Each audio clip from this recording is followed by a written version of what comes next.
Welcome back to our session on measuring information transfer in complex systems. In this short video, we're going to now start focusing on quantifying the concept of information transfer using the measure transfer entropy.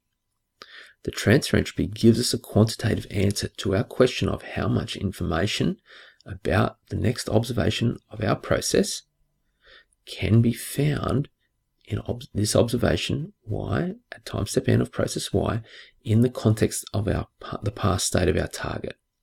In other words, when we're modeling the state updates of our target variable x, how much information transfer would we attribute to y in that model given what we've already modeled as information storage from x. Quantitatively, we write this down, the transfer entropy down, as a conditional mutual information.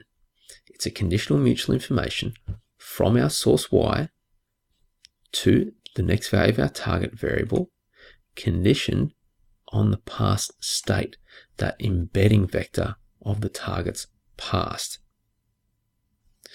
In theory, we would like to write this down in the limit that the size or length of that embedding vector goes to infinity to capture or to condition on all the information that was in the target at some point. Empirically, we're not really able to do that all the time, so we'll normally write it down as a function of the length of that embedding vector. Okay, and you can see the length of that embedding vector coming into the equation right here.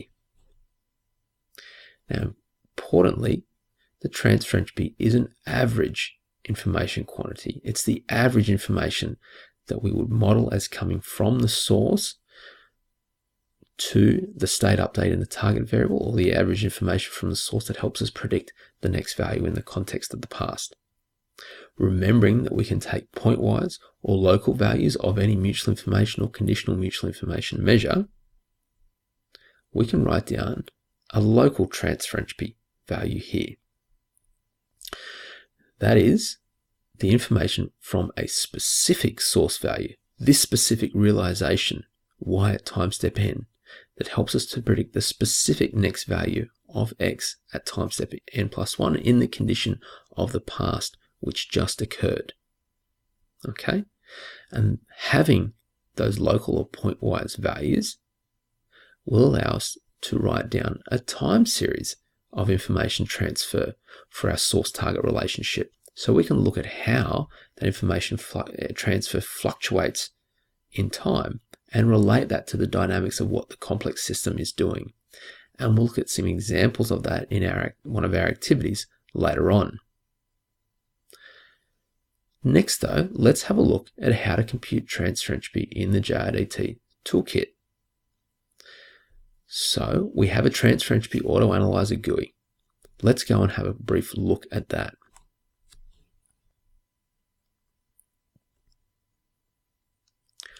Okay, so in our distribution, we'll now open the autoanalyzer again by double-clicking the jar.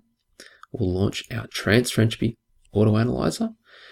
And as per before, we have a choice of calculator types. All the types we've previously discussed are implemented here for the transfer entropy. Let's just have a quick look at the discrete calculator. So here we see, for each calculator, we'll see some of the parameters we're familiar with. For example, for the discrete calculator, we've got our base. For, if we go to the KSG estimator, we'll see parameters we're familiar with, such as the algorithm number there and the k number of nearest neighbors. For all of our estimators, we'll see, for example, the k history parameter, how long a destination embedding length should we include. There are other common parameters here between the calculators that we'll look at later in our lecture.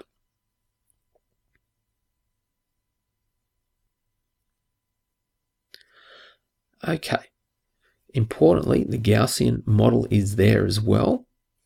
This is an interesting one because if you use transfer entropy with the Gaussian model, this is equivalent to measuring the well-known Granger causality. Barnett and company showed that equivalence down to a factor of 2 between them, which is quite an interesting result. We'll look at some examples using the transfer entropy autoanalyzer later in our session, starting with the activity in the next short video. The following short video on theory after that looks at contrasting information transfer with storage, as well as with the concept of causal effect.